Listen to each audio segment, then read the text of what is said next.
karena kalau dikomentari kawan-kawan dulu lalu baru saya, nanti waktunya habis ya. Baik, yang pertama husnul khotimah. Konsep alam semesta dalam dunia Islam dan sains. Studi pemikiran Stephen Hawking tentang M-teori. Pertanyaan saya, Husnul, apakah ini belum diteliti orang tentang pemikiran Stephen Hawking ini? Ada Pak, sudah ada. Nah, lalu bedanya penelitian Anda dengan yang sebelumnya apa?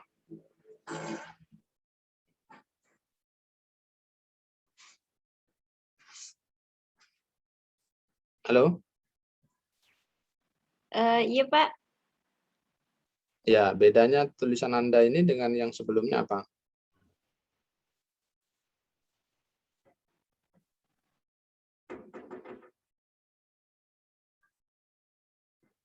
Hmm?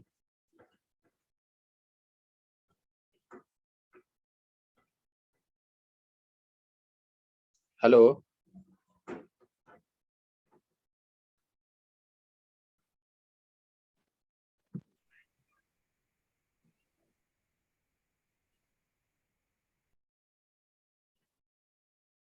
Kok diam, Husnul?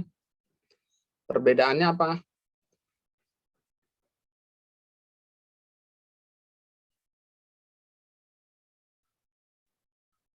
Halo?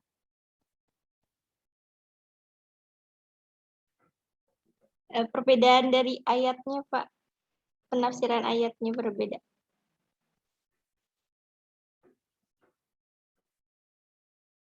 Ayatnya berbeda. Emang Stephen Hawking ini nafsirkan ayat? Enggak Pak, tapi dibandingkan dengan pemikirannya.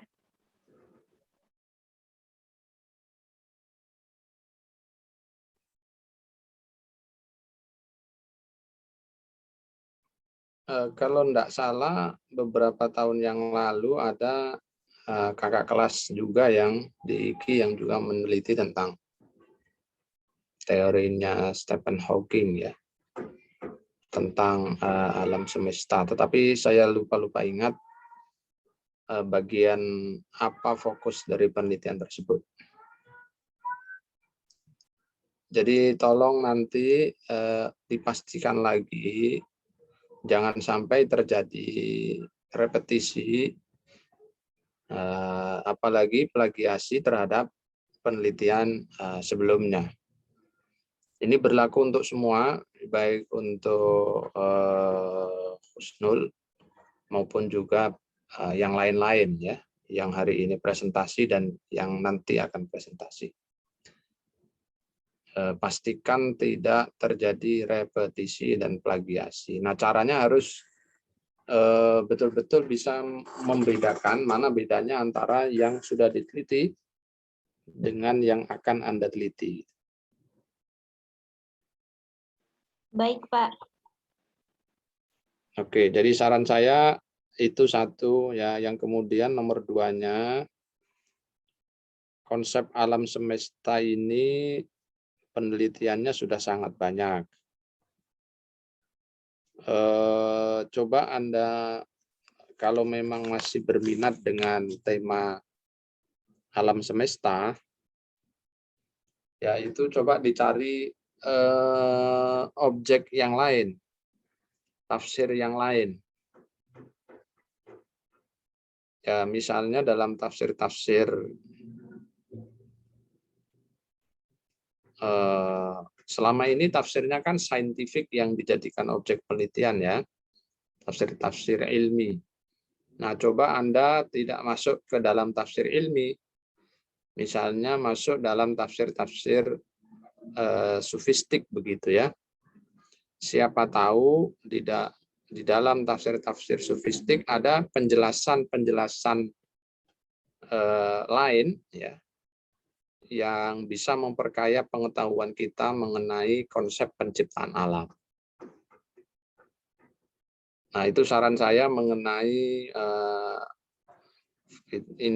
objek materialnya, tidak lagi meneliti dengan perspektif ilmi, tapi berpindah ke perspektif tafsir sufi. Ya, gunakan misalnya tafsirnya Al-Alusi, tafsirnya Syekh Abdul Qadir Al-Jilani, tafsirnya Imam Al-Qushairi, dan lain-lain. Nah, Anda baca di dalam tafsir-tafsir beliau ketika menjelaskan ayat-ayat penciptaan alam. Lalu uraikan, Anda analisa, siapa tahu nanti ada informasi-informasi penting yang berbeda dengan konsep teori sains. Itu masukan umum. Lalu selanjutnya nanti di latar belakang, ya, kalau pembahasan ini saya lihat ya sebagian sudah Anda masukkan, persoalan astronomi, juga pandangannya Stephen Hawking sudah Anda masukkan sebagian, hanya saja saya agak ragu karena Stephen Hawking sudah banyak diteliti, maksud saya biar Anda nanti selamat dari plagiasi, karena sekarang kan wajib tes plagiarisme ya di IGI sebelum nanti ujian. Ujian skripsi itu wajib plagiarisme, jadi menghindari hal-hal yang tidak kita inginkan. Saya sarankan sejak awal untuk berhati-hati ya. Lalu yang kedua, penulisan footnote saya lihat Anda belum perbaiki ya. Misalnya catatan nomor 10 itu Anda nulis judul tulisan dengan kapital semua, itu salah dari sisi teknik penulisan. Baik, Pak. Nomor 4 ya. Itu juga karena ngerujuk ke internet harusnya dilengkapi dengan waktu kapan Anda melakukan kutipan ini, jamnya, tanggalnya. Kemudian nomor 11 juga salah nulisnya itu. Jangan kapital semua ya, ikuti pedoman. Ada pedomannya. Nanti identifikasi masalah Anda rubah sesuaikan dengan latar belakang yang baru, dan pastikan di identifikasi masalah itu berisi tentang masalah yang mungkin bisa diteliti terkait dengan tema penelitian Anda. Temanya adalah penciptaan alam semesta. Yang problematikanya itu sudah dijelaskan di latar belakang. Nah, problematika di latar belakang itu bisa Anda mulai dari fenomena yang terjadi di sekitar kita, baik yang ada di dalam berita-berita pertelevisian atau media massa yang lain, maupun yang merujuk kepada hasil penelitian-penelitian dalam bentuk laporan kuantitatif misalnya ya, tentang alam. Misalnya kalau ada hal-hal yang mendukung penjelasan masalah penelitian Anda. Yang kedua bisa berangkat dari perdebatan secara teoritis yang dilakukan oleh para akademisi. Akademisi yang dimaksud di sini adalah ya tentu para ilmuwan, para ulama, para cerdik cendekia, dan juga peneliti ya. Yang hasil perdebatan itu tentu sudah dituliskan di dalam karya-karya mereka. Itu bisa Anda diskusikan siapa berkata apa tentang penciptaan semesta alam. Anda klaster mana yang pro, mana yang kontra ya. Dan seterusnya. Dari situ kan nanti timbul berbagai macam persoalan, dan persoalan itu ketika mungkin bisa diteliti masukkan ke dalam identifikasi masalah.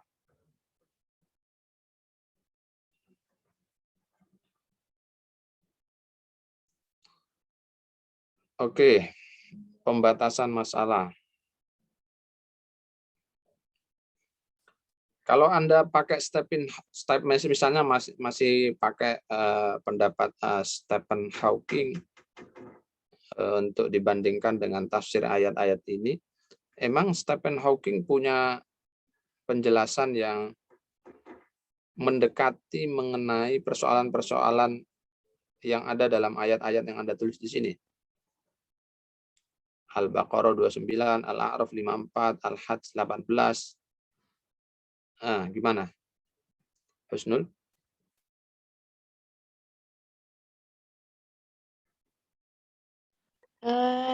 Tidak, Pak, tapi mungkin dari hasilnya saja yang diambil, tapi tidak mendekati sama ayat-ayat tersebut.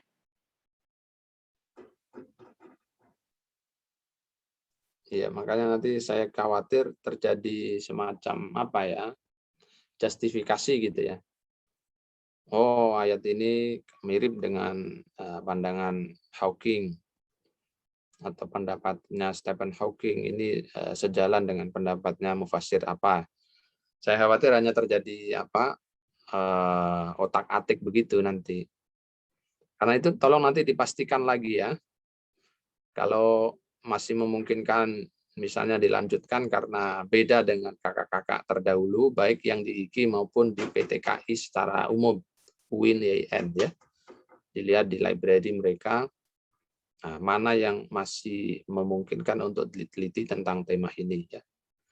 Nah, saran saya tadi yang tadi itu siapa tahu belum ada yang meneliti, itu saran saja. Kalau Anda masih pengen meneliti tentang alam semesta, penciptaan alam semesta. Oh, baiklah, Pak. Bagaimana istilah-istilah. Ya, nanti bukan bagaimana istilah-istilah alam semesta ya. Karena penelitiannya ini tematik dan temanya adalah tentang penciptaan alam semesta, maka otomatis ayat-ayat dan mustalah mengenai alam semesta itu sudah dikaji secara otomatis dan inherent di dalam pembahasan skripsi ini. Jadi sebelum Anda masuk ke dalam tafsiran-tafsiran para ulama, yang pertama harus mencari istilah-istilah yang menunjukkan makna penciptaan alam semesta itu dulu. Baru bisa menentukan ayatnya, baru bisa masuk ke dalam tafsirannya. Jadi karena itu pertanyaan bagaimana istilah-istilah alam semesta itu tidak relevan ya, nanti diganti saja. Nah, jadi langsung misalnya kalau Anda memilih tafsir sufi ya berarti bagaimana pandangan mufasir atau kalau pandangan diganti dengan penafsiran juga boleh. Bagaimana penafsiran ulama sufi terhadap ayat-ayat penciptaan alam. Nomor B-nya bagaimana misalnya. Kalau Anda mau membandingkan ya, misalnya ada beberapa ulama sufi, ya bandingkan bagaimana perbedaan antara ulama sufi A dengan ulama sufi B dalam menafsirkan ayat-ayat penciptaan alam. Baru nomor 3 C-nya ini baru relevansinya gitu ya. Dan begitu seterusnya, tujuannya nanti disesuaikan kajian pustakanya.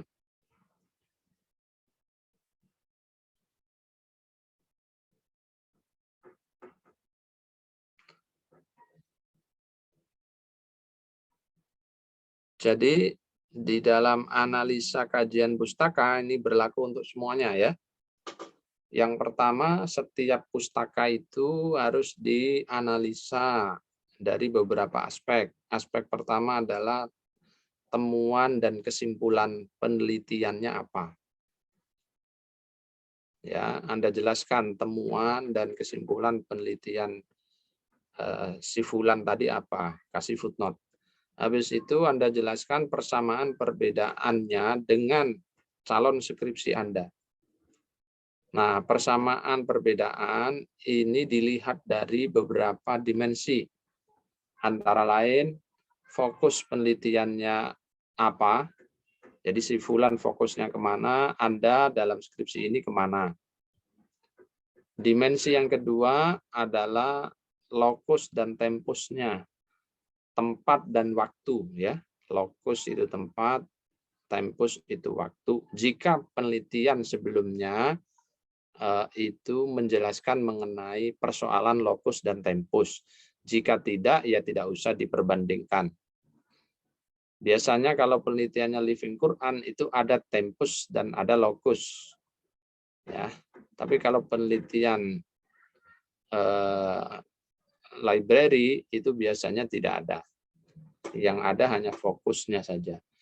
Nah, metode itu ada biasanya ya. Metode si fulan yang Anda telaah dengan metode Anda, apa persamaan perbedaannya? Teori yang digunakan, si fulan menggunakan apa, Anda menggunakan teori apa. Pendekatan juga begitu ya, dan seterusnya itu Anda analisa. Ya, itu analisa persamaan perbedaan ya, dari beberapa aspek dan dimensi tadi paling ya 1 paragraf cukup. Baru kemudian ditambah analisa yang nomor aspek 3 itu adalah kontribusi. Jangan lupa ada kontribusi terhadap tema dan yang kedua kontribusi terhadap calon skripsi. Dua-duanya dijelaskan di sini. Itu semuanya kalau ada 5 berarti 5-5-nya, kalau ada 6 ya 6-6-nya, 7 ya 7-7-nya digitukan. Ini berlaku untuk semua ya. Jadi nanti biar tidak saya ulang-ulang terus. Kemudian di setiap akhir sub pembahasan itu jangan akhiri dengan catatan kaki kutipan.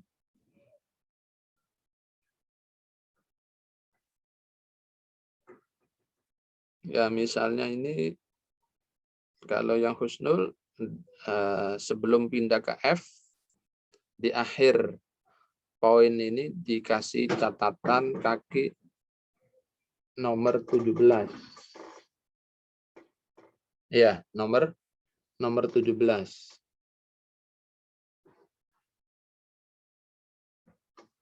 Jadi setelah catatan kaki nomor 17, Anda harusnya berikan apa namanya analisa gitu ya.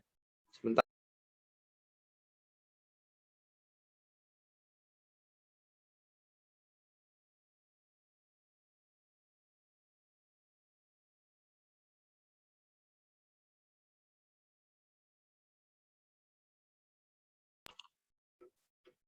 Oke, saya lanjutkan.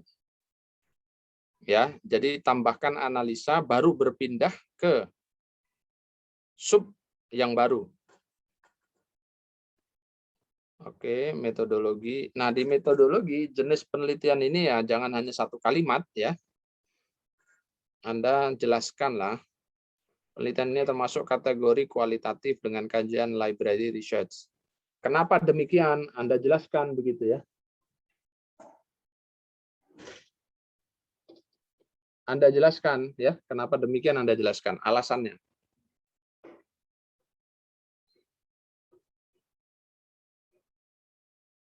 Lalu tulisan yang bahasa Inggris, ini kan bahasa asing, harusnya di italik ya. Perhatikan semuanya. Tulisan-tulisan yang berbahasa asing baik Inggris, Arab atau apapun itu tulisannya italik, miring ya. Kemudian semua huruf yang digunakan, jenis fontnya harus sama. Ini ada beda-beda. Ada yang pakai apa ini? Catatan kakinya nggak sama ya. Ya itu nanti tolong diperhatikan, diperbaiki karena itu bagian dari konsistensi cara penulisan. Saya ngomong ini tolong dicatat sendiri-sendiri ya. Karena khawatir nanti lupa ya. Bawa catatan semua kan? Ini karena tidak ada gambar. Oke. Pak. Jangan ditinggal makan siang, saya mau ngomong sendiri nih. Oke, teknik pengumpulan datanya Anda dokumentatif. Oke, langkah-langkahnya nanti Anda tambahkan. Teknik analisa data, langkah-langkah sebagai berikut. Konten analisis. Nah, konten analisis, karena ini Anda pakai bahasa Inggris, nah, Anda tulis italik. Kalau bahasa Indonesia kan analisa isi, gitu ya. Ya, nggak usah italik, tapi karena Anda nulisnya menggunakan bahasa Inggris, berarti di italik. Komparatif analisis, ya, italik. Begitu, jadi harus perhatian betul ya. Lalu nama-nama, semua nama yang dicantumkan di dalam draft proposal maupun nanti skripsi, itu harus dilengkapi tahun dalam kurung tahun lahir sampai meninggal. Minimal tahun meninggalnya saja, kalau dia sudah meninggal. Kalau masih hidup, tahun lahirnya, L titik, gitu ya. Kalau meninggal berarti W, wafat titik, berapa tahun. Lalu tutup kurung. Sehingga pembaca nanti bisa melihat periode hidupnya kapan. Itu standar ilmiah begitu. Pendekatan penelitian menggunakan metodologi. Pendekatan itu bukan metodologi komparatif ya. Tadi komparatif kan sudah Anda tulis bagian dari teknik analisa. Ya, jadi di dalam pendekatan jangan ditulis komparatif. Komparatif itu menjadi bagian dari metode analisa atau teknik analisa data. Secara operasional, kalau pendekatan itu sifatnya ya paradigmatik. Biasanya keilmuan tertentu ya atau paradigma tertentu. Nah, itu masuk pendekatan. Kalau berbasis keilmuan berarti misalnya sosiologi, antropologi, sejarah, misalnya, bahasa, dan turunan-turunannya. Sosiologi itu biasanya ada fenomenologi, turunan dari sosiologi. Ya. Nah, itu bisa Anda sebut sebagai pendekatan. Bahasa ya semantik, semiotik, itu berarti masuk rumah bahasa. Bisa Anda sebut pendekatan bahasa atau langsung menggunakan pendekatan misalnya semantik. Nah, tergantung kebutuhan ya.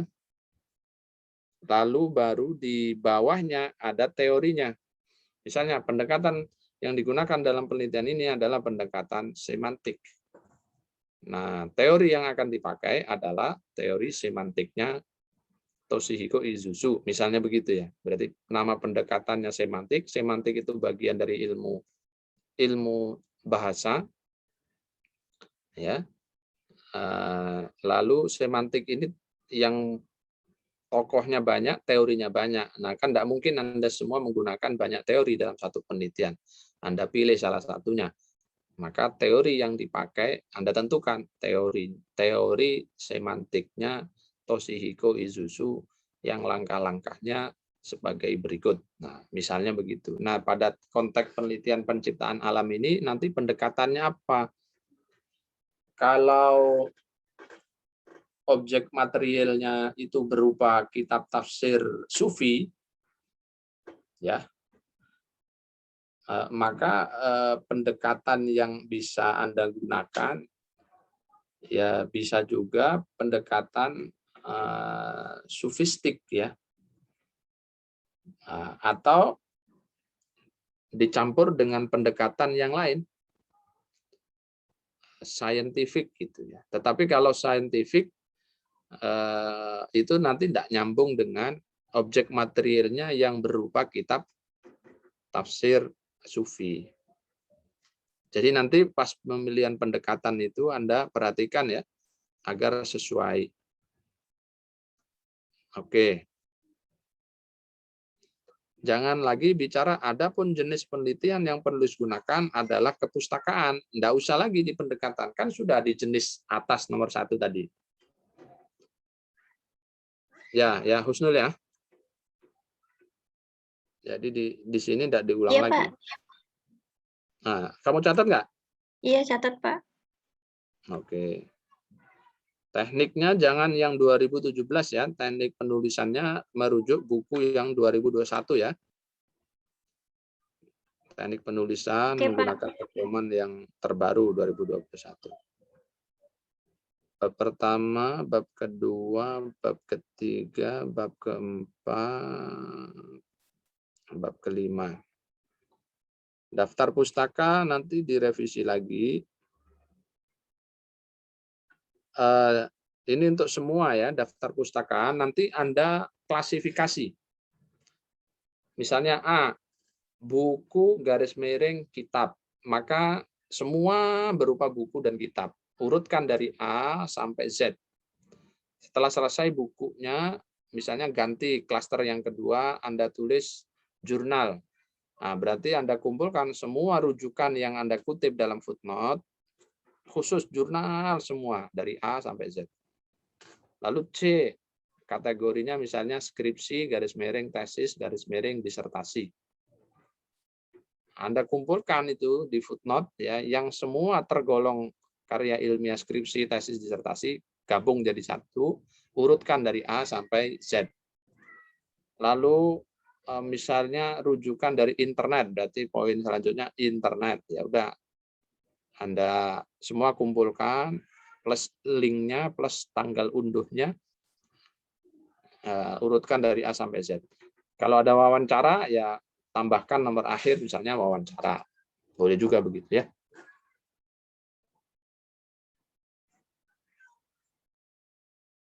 Terus cara nulisnya ini jangan kapital. Ya, Husnul ya. Ini Anda menulis dengan huruf kapital semua. Iya, Huruf Pak. kapital ya, jangan ada yang kapital ini. Lalu masih ada doktor, gelar-gelar nggak usah. Dalam karya ilmiah nggak usah begitu gelar. Oke, mudah-mudahan sudah dicatat semuanya tadi sehingga bisa merevisi dengan baik. Yang kedua, fundamentalisme. Fundamentalisme. Pertanyaan saya sama ke Zulfa ya. Apakah penelitian fundamentalisme dalam Sayyid Qutb ini belum diteliti orang? Ya, ini Pak, kalau yang tadi saya bikin kajian pustaka itu kayak yang pertama di sini ada, sebentar Pak. Di sini ada genealogi pemikiran politik Said Qutb dalam tafsir fi Dhilal Quran. Tapi kalau ini lebih ke sejarah Pak, bukan ke. Ya kalau itu kan mungkin agak jauh, enggak? Tentang fundamentalismenya sendiri sudah Anda ada penelitian enggak? Ada Pak, tapi bukan ke Said Qutb. Kemana? Hah? Anda penelitinya sudah kemana saja? Ke IIKI saja atau sudah ke PTKI yang lain? Ke PTKI yang lain Pak. Ya, lihat di Jogja itu ada penelitian-penelitian tentang Said Qutb ya, jangan sampai terjadi pengulangan. Nanti intinya pastikan dulu betul-betul berbeda ya. Ya, Bapak. Biar tidak terjadi repetisi dan plagiasi. Baik, latar belakang. Ini Anda menulis menurut sumbernya ada 3 jenis tafsir, tafsir bil maksur dan seterusnya.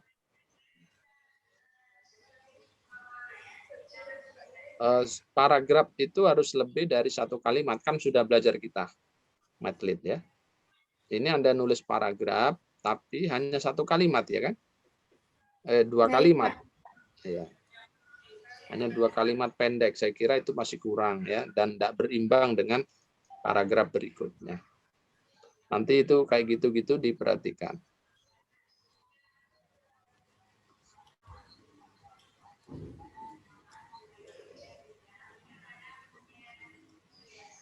Al-Quran sangat erat kaitannya dengan setiap ruang dan waktu. Saya kira saya nggak tahu ya apakah itu masih diperlukan atau tidak ya penjelasan-penjelasan di awal. Jadi penjelasan teoritik mengenai Al-Quran, mengenai macam-macam tafsir itu enggak terlalu relevan dengan tema Anda. Tema Anda kan radikalisme. Jadi lead-nya itu, ya, paragraf pertama di latar belakang itu sudah bicara tentang radikalisme dalam dunia. Kalaupun tidak dalam dunia tafsir, minimal ya radikalisme secara umum gitu. Jadi pintu masuknya dari sana bicaranya. Jadi langsung masuk di situ. Ya, baik, Pak.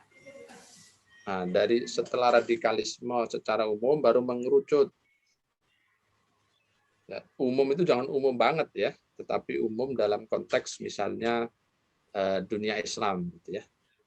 Baru nanti mengkerucut tentang pandangan-pandangan dan perilaku para, atau pandangan lah paling enggak, pandangan para mufassir. Bagaimana dinamika dan pendapat para mufassirin mengenai radikalisme itu. Anda ungkapkan, baru nanti masuk ke Sayyid Qutb. Sebelum masuk ke hal-hal yang teoritis, bisa juga Anda awali tadi melalui penjelasan-penjelasan praksis di lapangan, temuan-temuan di lapangan, bagaimana perilaku radikalisme, misalnya kasus-kasus pemboman di rumah-rumah ibadah. Nah, itu datanya kan banyak itu. Itu Anda jelaskan, dan motif yang menggerakkan terorisme itu, radikalisme yang berbentuk aksi teroris, itu kan salah satunya adalah tafsir terhadap teks-teks keagamaan. Ya, datanya Anda sebutkan, lalu kaitkan dengan tafsir, ya, lalu kaitkan dengan pandangan tokoh-tokoh, Anda kelompokkan, baru masuk ke Sayyid Qutb, bagaimana Sayyid Qutb itu sendiri. Dan tentu tidak di Quran. Nah, jadi urutannya kalau digambarkan seperti piramida terbalik. Oke ya, bisa dipahami maksud saya ya. Nah, Anda nulis dalam catatan kaki nomor 14-15 itu tulisan rujukan sama, Anda tulis persis ya. Jadi untuk yang kedua, rujukan yang sama ditulis yang kedua dan seterusnya, itu cukup nama, judul tulisan, baru kemudian halaman. Nama jurnal, kalau dari jurnal, nama jurnal, volume, itu nggak usah lagi karena di atas kan sudah dikutip, ya kan? Kecuali ganti bab. Kalau ganti bab kan nanti footnote-nya nomor 1 lagi, nanti itu setelah skripsi ya. Nah, lalu cara nulis, Anda juga salah ini. Fundamentalisme Islam, jurnal dakwah. Yang benar fundamentalisme Islamnya itu tidak usah italik, tapi dia berdiri biasa. Yang diitalikan itu adalah jurnal dakwah dan komunikasinya. Itu yang ditulis miring atau italik. Dan kalau bisa lengkap ya, di terbitan siapa ini jurnal ini. Kampus mana misalnya gitu ya, dilengkapi. Identifikasi masalah, perhatikan catatan saya yang pertama tadi, Husnul tadi sudah saya kasih catatan. Nah, ini juga sama ya catatan saya. Jadi tidak usah saya ulang. Pembatasan masalah.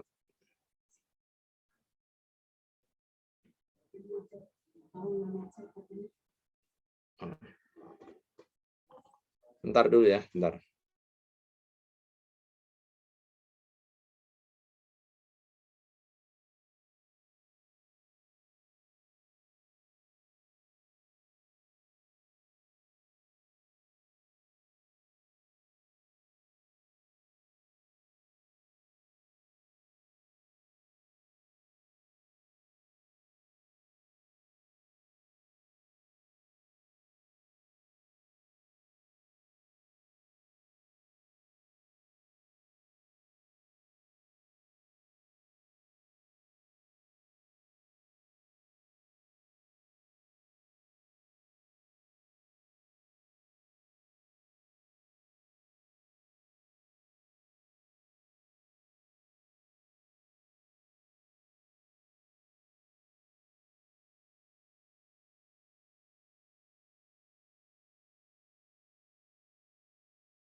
Ya, mohon maaf, ada tamu sebentar.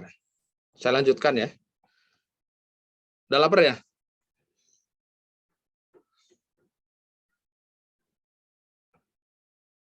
Halo? Iya, Pak. Pak. Ini kalau sempro jam ketiga ya begini nih. Kalau jam pertama masih oke ya, masih sehat walafiat. Jam 3 ya memang harus satu-satu ya. Sabar. Oke, sampai mana tadi saya? Pembatasan masalah. Hanya fokus pada kitab fi dilalil Quran. Oke. Nah, karena ayatnya juga banyak, saya kira di pembatasan ini nanti ditambah lagi. Ya, tidak hanya fi dilalil Quran, kan tidak mungkin. Sekian jilid dilalil Quran itu Anda teliti kan?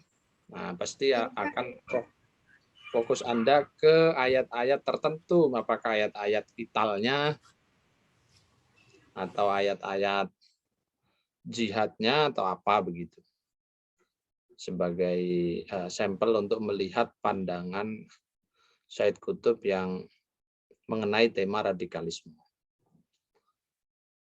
Nanti Anda tambahkan lagi. Rumusan masalah ayat tahkim. Bagaimana sosial politik di Mesir ketika saya hidup.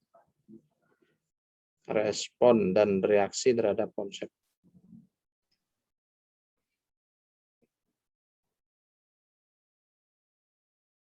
Ini kayaknya penelitian pertanyaan yang ketiga itu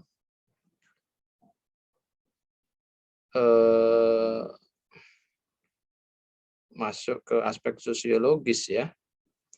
Jadi mungkin nanti rumusannya difokuskan saja. Pertama itu bicara bagaimana penafsiran Said Qutb tentang ayat-ayat apa maksudnya. Ini ayat-ayat tahkim ya maunya ya.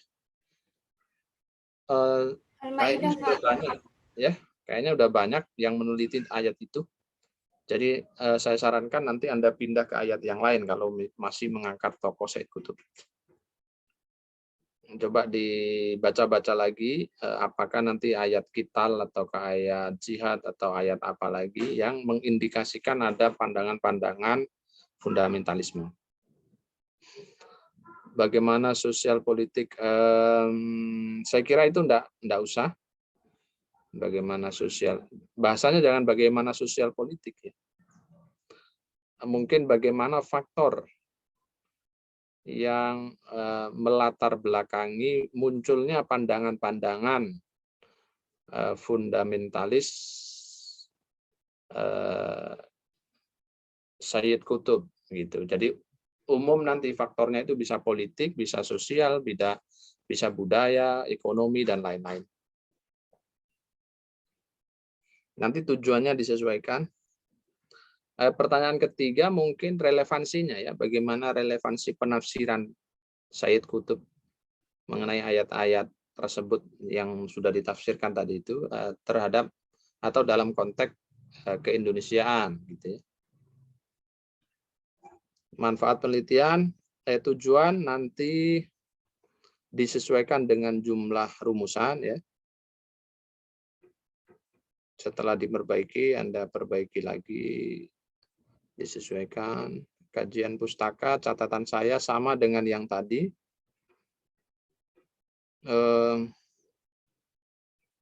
Kemudian ini kok nggak ada.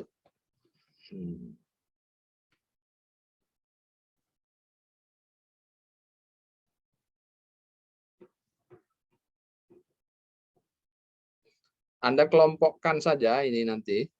Daftar pustaka itu isi analisanya seperti yang tadi saya jelaskan di muka. Tapi tata urutannya itu urutkan. Misalnya dari yang tua ke yang muda, urutan tahun ya, tahun tulisan dari yang tua. Ini tahun berapa ini? 2021, nomor 2 2018, 2018. Biar urut gitu. nomor satunya berarti 2018 ya. Jadi urutkan 18, 19, 20, 21. Kemudian bisa juga Anda bikin klaster. Misalnya tulisan-tulisan terkait dengan fundamentalisme. Ada berapa, lalu tulisan-tulisan yang terkait dengan Sayyid Qutb. Syukur-syukur ada tulisan yang sudah spesifik bicara tentang fundamentalismenya Sayyid Qutb. Ya, biar ketahuan mana beda tulisan tersebut dengan tulisan ini. Oke, saya kira begitu. Jenis penelitian juga harus Anda elaborasi lagi. Teknik penulisannya juga begitu. Sumber data, teknik pengumpulan data. Teknik pengumpulan datanya kok pakai metode deskriptif, komparatif. Kalau teknik pengumpulan itu ya pakainya dokumentatif, wawancara, observasi, FGD, ya, sebar kuesioner gitu-gitu. Itu teknik pengumpulan. Kalau deskriptif, komparatif itu masuk dalam teknik analisa ya. Masuk dalam teknik nomor 4 itu, teknik analisa. Nanti diperbaiki lagi. Pendekatan Anda menggunakan teori hermeneutika kritis.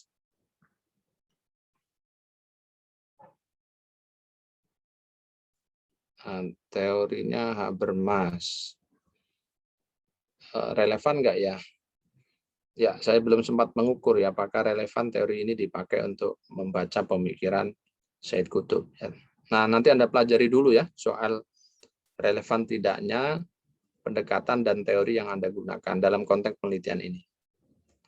Teknik sistematika, oke. Bab 2, oke. Bab 3, oke. Bab 4. Ya, bab 4 sub-subnya dilengkapi. Ini belum ada ini. Sesuaikan dengan rumusan ya. Kalau rumusannya ada 3, sub-subnya nanti minimal ada 3 gitu ya, bab 4 itu. Daftar pustaka, komentar saya sama dengan yang tadi. Baik, ada pertanyaan?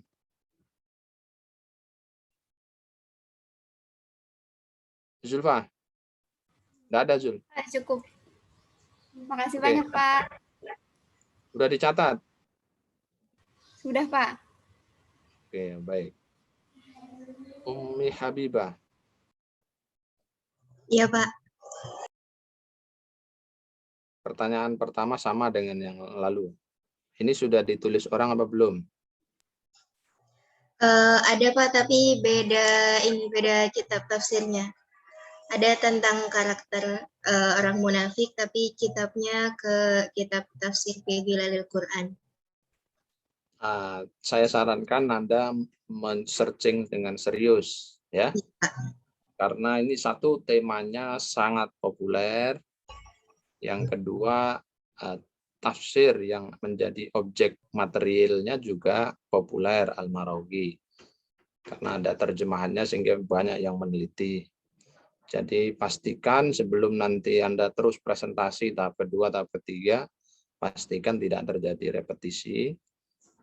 Biar nanti kasihan kalau misalnya dilanjutkan ke dospem, lalu atau pengusulan, lalu kita cek di fakultas ada plagiasi, kasihan Anda nanti memulai dari awal. Jadi dari sekarang sudah dipersiapkan ya. Makanya selalu saya tanya, pertanyaan pembukanya ini sudah diteliti orang apa belum? Kalau sudah, di sebagian mana yang membedakan gitu ya.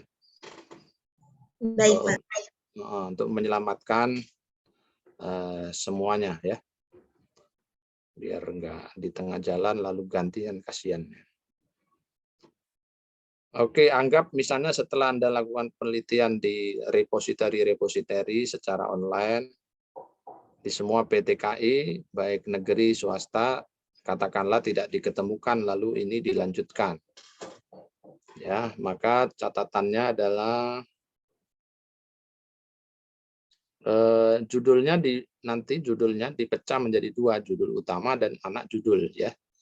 Misalnya konsep munafik dalam Al-Qur'an, baru Nah, judulnya adalah Telaah penafsiran Ahmad Mustafa Al-Maraghi dalam tafsir Al-Maraghi, misalnya begitu ya. Anda tulis begitu itu. Lalu beberapa tafsir tentang munafik, diantaranya Said Qutb. Nah, tokoh-tokoh yang Anda kutip jangan lupa harus ada minimal tahun wafat ya. Dalam kurung, misalnya Said Qutb dalam kurung W, tahunnya disebut di situ.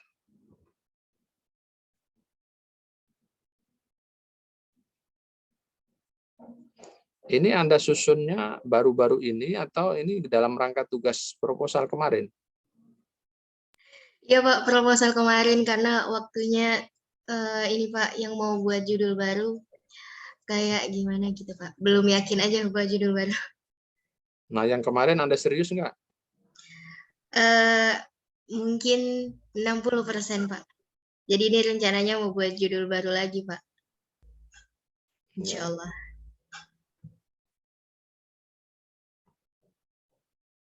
Oke, diperhatikan identifikasi masalah, diperbaiki lagi ya. Pembatasan masalah juga demikian, nanti tambahkan argumentasinya, belum ada ini argumentasinya. Rumusan masalah, bagaimana menurut Ahmad tafsirannya, bahasanya diperbaiki ya. Bagaimana penafsiran, bukan bagaimana menurut, bagaimana penafsiran Ahmad Mustafa Al-Maraghi tentang ayat-ayat mengenai ayat-ayat munafik gitu ya, ayat-ayat nifak atau ayat-ayat munafik. Nanti coba diperbaiki diksinya. Nah, pertanyaan yang kedua, jangan bagaimana karakteristik dalam Al-Quran, karakteristik munafik dalam Al-Quran itu enggak usah diteliti, Anda baca aja udah ketahuan. Penelitian itu kan menjawab problematika. Kalau pertanyaan bagaimana karakteristik orang munafik yang disebut dalam Al-Quran, kan sudah jelas itu. Nggak usah diteliti lagi, ngapain diteliti, tinggal dibaca saja. Nah, jadi kalau yang pertama itu bagaimana penafsiran Al-Maraghi tentang ayat-ayat munafik, maka yang kedua adalah relevansi penafsiran itu. Bisa relevansinya, bisa kontekstualisasi. Ya, jadi setelah diuraikan tafsirannya, bagaimana Al-Maraghi menafsirkan, baru pertanyaan nomor 2-nya adalah kontekstualisasinya. Atau mengukur relevansinya. Bagaimana relevansi penafsiran Al-Maraghi tentang ayat munafik dalam konteks kekinian atau dalam konteks keindonesiaan. Anda analisa nanti di bab 4 itu. Kalau enggak relevansi, ya kontekstualisasi. Berarti Anda lakukan proses kontekstualisasi dengan meminjam misalnya teorinya Abdullah Said atau teorinya Fazlur Rahman atau yang lain-lain. Oke, nah tujuan itu tadi jangan pakai untuk ya. Nomor 1 Anda masih pakai untuk. Mengetahui, semua mengetahui ini. Berarti nanti kata kerjanya harus diganti. Jangan menggunakan mengetahui semua, tapi sesuaikan dengan keinginan penelitian Anda apa. Bisa menganalisa, kalau ingin membandingkan ya berarti membandingkan gitu, atau mengomparasikan ya. Kalau ingin menjelaskan, mendeskripsikan ya cukup menjelaskan. Nah, jadi sesuaikan dengan keinginan penelitian Anda ini mau dikemanakan gitu ya. Langsung tulis di tujuannya. Enggak usah untuk lagi, langsung kata kerja yang relevan dan terukur sesuai dengan keinginan Anda meneliti ini kemana. Kajian pustaka, catatan saya sama. Ya.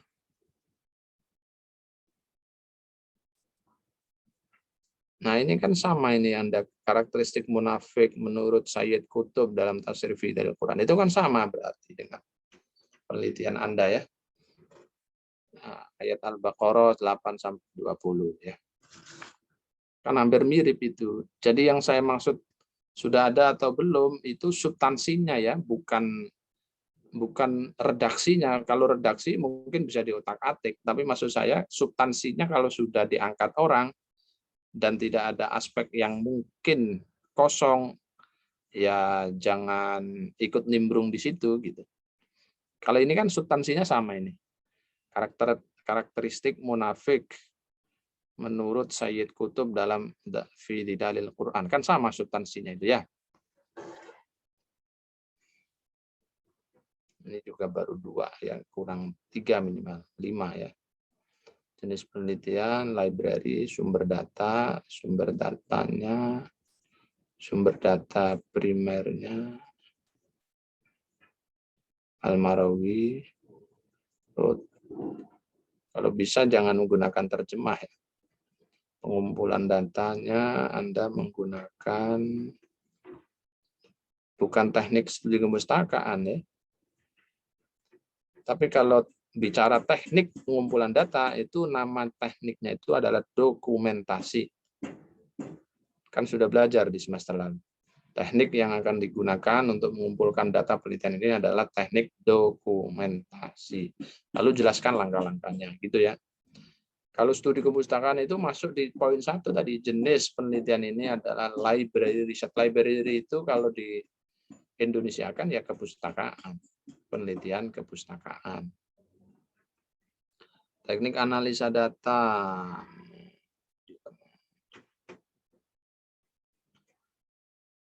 Sebelum langkah-langkah ini di teknik analisa itu harus disebutkan sehubungan jenis penelitian yang digunakan dalam penelitian adalah proses kualitatif, maka proses datanya akan ditempuh dengan cara mengolah, menganalisis, menafsirkannya dengan cara kualitatif pula. Iya, tapi apa teknik analisanya itu? Apakah deskriptif, apakah komparatif, apakah eksplanatif, apakah komparatif, apakah konten analisis, ya kan banyak itu tekniknya. Nah, tinggal Anda jelaskan di sini, pilih bisa 1, bisa 2, tergantung kebutuhan Anda, baru langkah-langkahnya dijelaskan. Lalu pendekatannya psikologi ya. Munafik, pendekatan psikologi.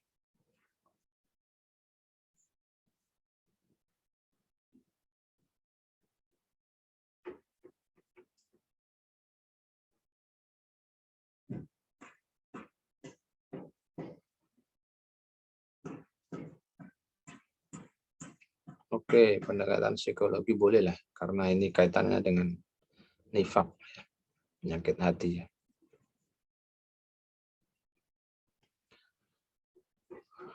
Teknik penulisan 2017 udah nggak boleh ya. Sekarang harus yang terbaru pedomannya, ganti nanti. Bab kedua kasih judulnya apa? Judul babnya gitu. Kemudian bab ketiga Marawi, oke. Nanti kalau ganti kitab berarti tinggal menyesuaikan. Bab keempat, kalau ayat-ayat mengenai munafik tidak di bab 4 lagi. Ya, ayat-ayat munafik itu karena ini tafsir tematik itu sudah ada di sub bab 2. Identifikasi ayat-ayat tentang munafik itu sudah ada di sub bab 2. Di bab 4 itu sudah langsung masuk penafsiran. Jadi penafsiran Marawi. Kalau ada 5 ayat ya 5 itu diurutkan satu persatu penafsirannya. Poin A itu penafsiran Al-Marawi. Poin B-nya baru analisa apa? Kontekstualisasi atau relevansi penafsiran. Nah, begitu ya, nanti disesuaikan. Daftar pustaka catatannya sama seperti yang tadi. Nanti diperbaiki lagi. Begitu Habibah ya. Iya, Pak. Baik. Tadi ketiga siapa ya? Al-Baqarah tadi ya? Pengaruh surat Al-Baqarah ya? Fatimah ya? Ya, Fatimah. Pertama dari aspek judul, saya tidak menyarankan menggunakan diksi pengaruh. Karena itu lebih dekat dengan penelitian kuantitatif ya. Sementara Anda tidak menjelaskan penelitian ini di dalamnya secara kuantitatif. Rumus-rumus kuantitatif juga tidak begitu kita dalami dalam KIAT-an, sehingga nanti khawatir riweuh di dalam aplikasi di lapangan.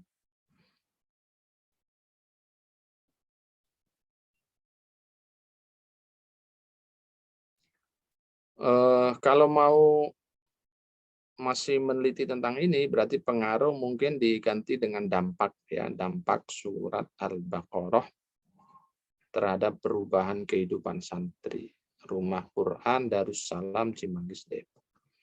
Pertanyaan saya, kenapa Al-Baqarah itu? Apakah surat ini dibaca secara istiqomah di dalam Darussalam ini? Iya, Pak. Menjadi wirid terus harian atau apa? Iya, harian, setiap hari. Di waktu apa pelaksanaannya? Kapan aja, Pak, yang penting setiap hari ada baca Al-Baqarah sekali. Anda lulusan rumah ini, rumah Quran ini? Enggak, Pak. Tinggal di sini. Tinggal di rumah Quran ini? Iya. Oh, pengajar berarti di situ? Iya. Oke. Ini berapa santrinya? Santrinya 10. 10. Ya, kalau penelitian seperti ini harus dilihat keunikannya, ya. Anda baca di bukunya Pak Abdul Mustaqim itu tentang penelitian, metode penelitian Al-Quran, ya, dan tafsir.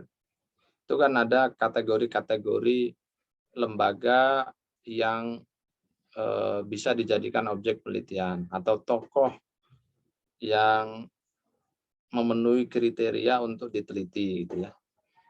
Jadi tidak semua lembaga, misalnya TPQ atau RTQ, itu bisa diteliti, harus bisa menunjukkan dimensi keunikan dan ekselensinya apa. Misalnya ini RQ ini dari sisi periode pendirian dia tertua di wilayah Depok. Itu kan unik, ada aspek unikly di situ. RQ ini, RQ As-Salam ini, Darussalam ini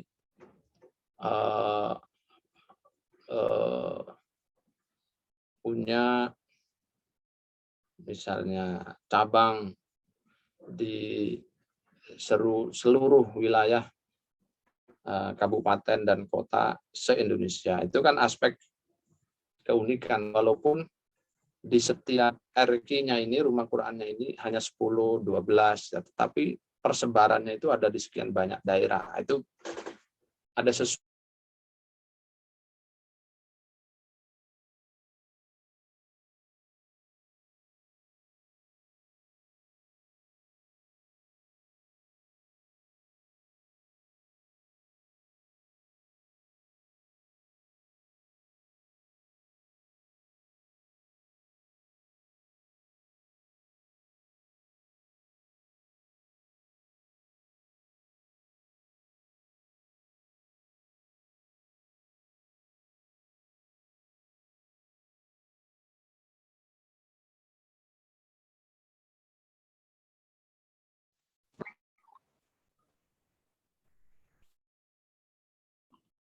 Oke, saya terlempar ya karena koneksinya nggak bagus.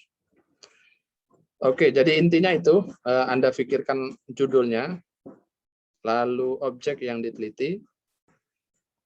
Kalau memang bisa menghadirkan argumen yang meyakinkan, ya saya kira boleh dilanjutkan. Tapi kalau tidak, artinya RQ ini biasa-biasa saja, sama dengan RQ-RQ yang lain, menurut saya ya Anda ganti objek ininya, lembaganya, ya. Atau keunikannya misalnya apa? Anda jelaskan di sini.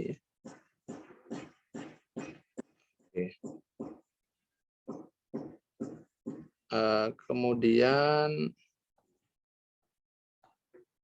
catatan kaki tulisannya Anda banyak yang kapital ya, itu diperbaiki.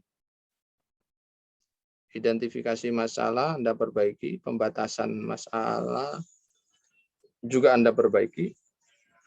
Perumusan masalah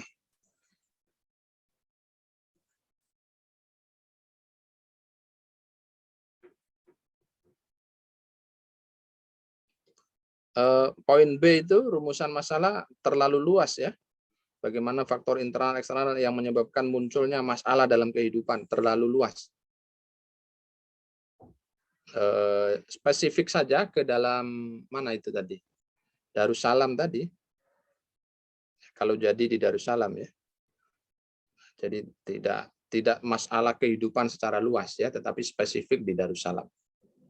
Tujuannya nanti Anda sesuaikan manfaat kajian pustaka. Kajian pustaka catatan saya sama kayak yang tadi nanti disempurnakan lagi.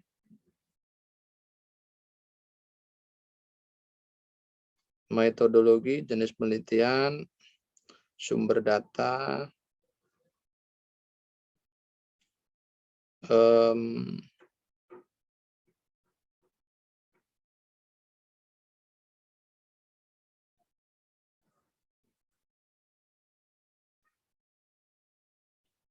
tempat dan waktu. Ya, ini Anda ini mau penelitian kuantitatif ya. Instrumen penelitian saya kira ya kalau dalam kualitatif enggak usah sebenarnya ini instrumen penelitian. Anda maunya kualitatif apa kuantitatif? Zara.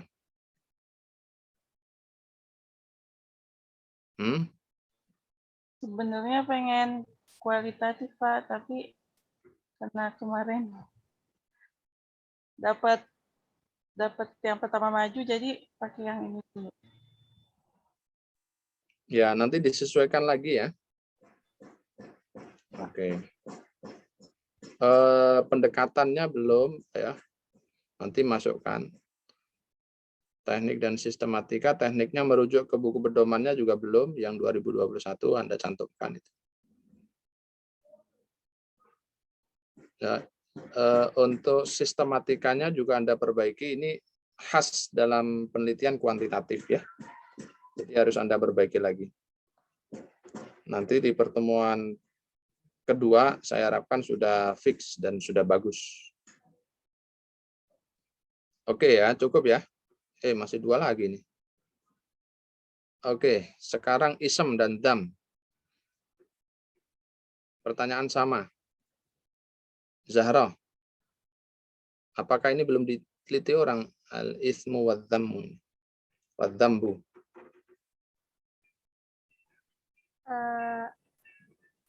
Sudah ada Pak tesis, tapi perbedaannya di sini dia cuman menjelaskan tentang interpretasi lafaz ism dan dzam dalam Al-Quran. Sedangkan saya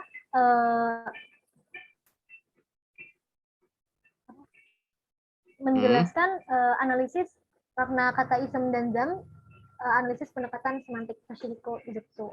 Itu perbedaannya Pak. Itu pakai Isuzu nggak sebelah yang tadi itu Anda sebut? Enggak Pak, cuman interpretasi lafaz.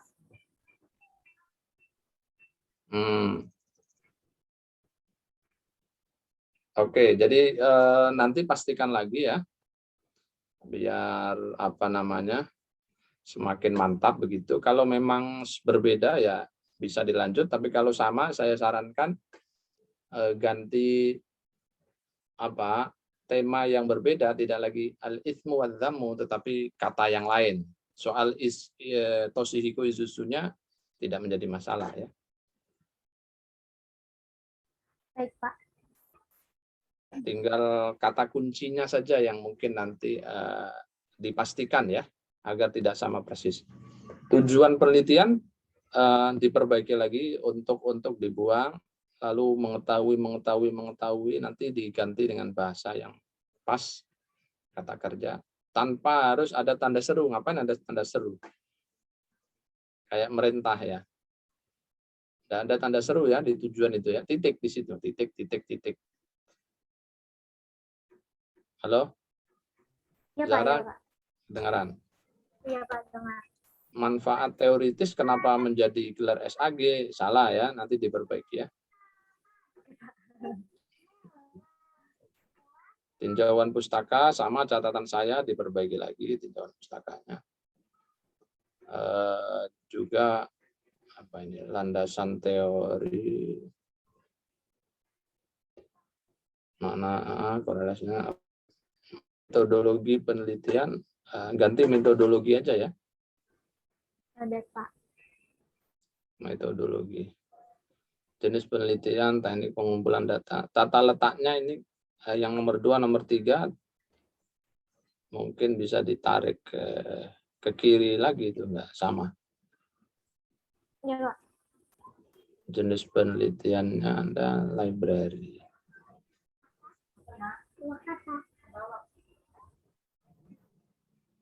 Teknik pengumpulan datanya, dokumentasi, sumber datanya. Oke. Analisis data. Oke, sistematika penulis. Ini teknik dan sistematika penulisan ya. Iya Pak. Nah, nanti dilengkapi lagi.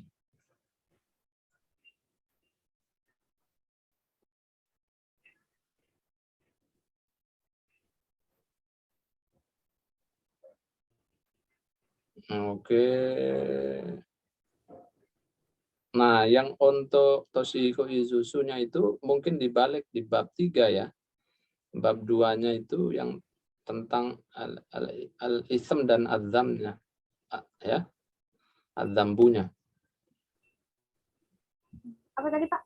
Yang Izutsu tadi di bab keberapa? Bab 3. Yang bab 2 itu kajian mengenai al-ism wadzambunya di bab 2. Tentang Toshihiko Izuzu dan teori semantiknya di bab 3, dibalik ya. Iya Pak.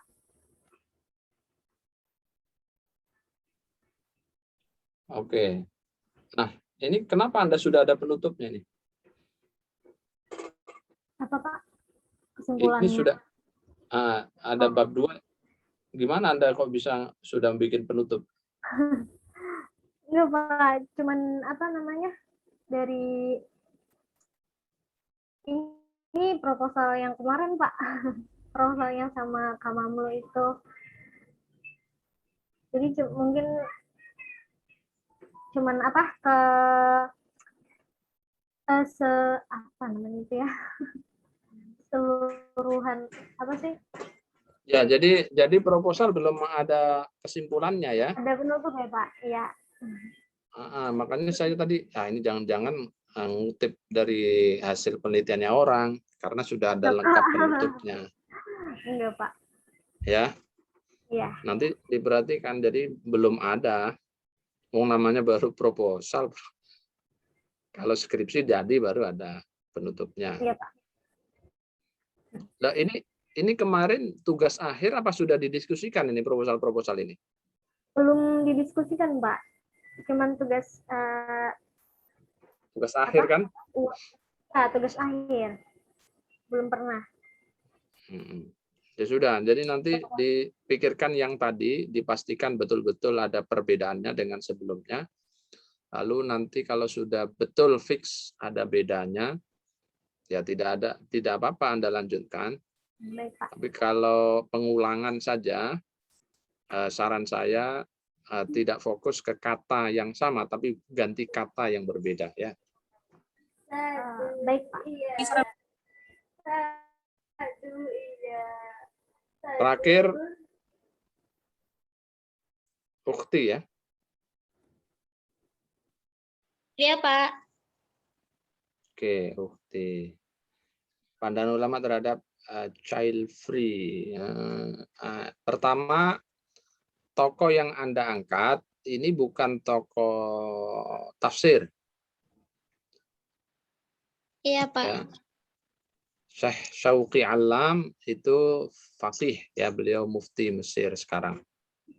Imam Ghazali seorang sufi ya, punya sih Jawahirul Quran itu. Nah, tetapi kan tidak spesifik dalam dunia penafsiran. Jadi nanti mungkin tokohnya harus diganti ya, biar sesuai dengan keyakinan. Iya Pak. Nah, pertanyaan yang kedua, untuk child free ini kalau cari ayatnya ada nggak? Ada Pak. Penelitian tentang child free yang perspektif Quran ada? Yang perspektif Qurannya di Al-Imran ayat 14 Pak. Bukan, penelitian terdahulunya. Oh, belum ada Pak. Nah, nanti coba dicari lagi ya. Jadi Iya. child free itu dibaca-baca lagi.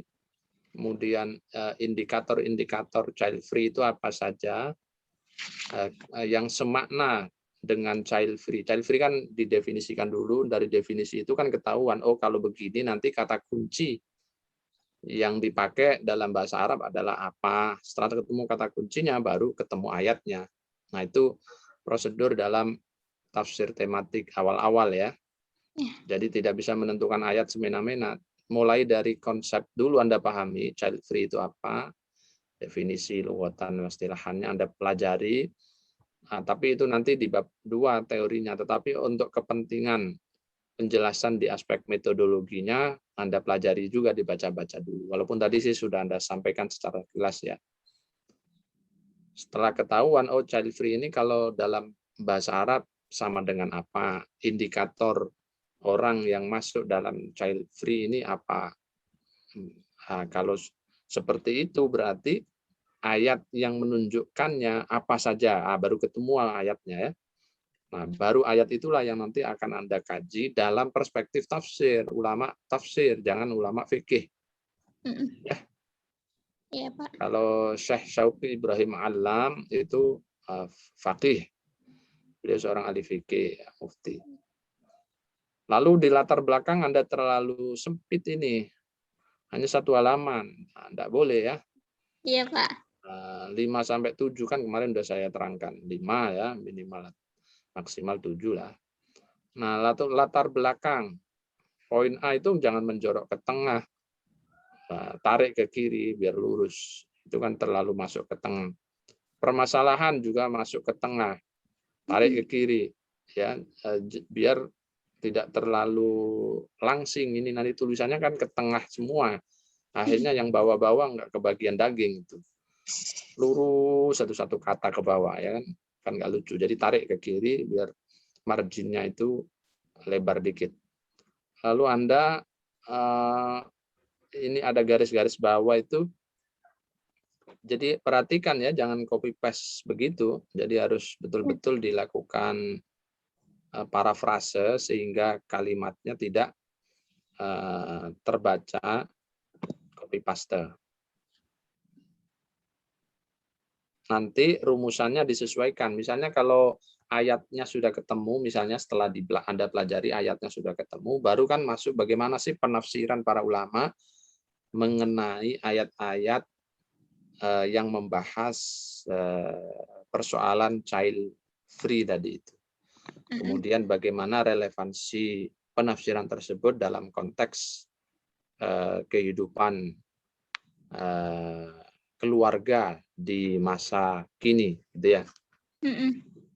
Nah, kira-kira seperti itu. Nah, kalau ada berapa tafsir di situ, kalau mau komparasi ya boleh juga.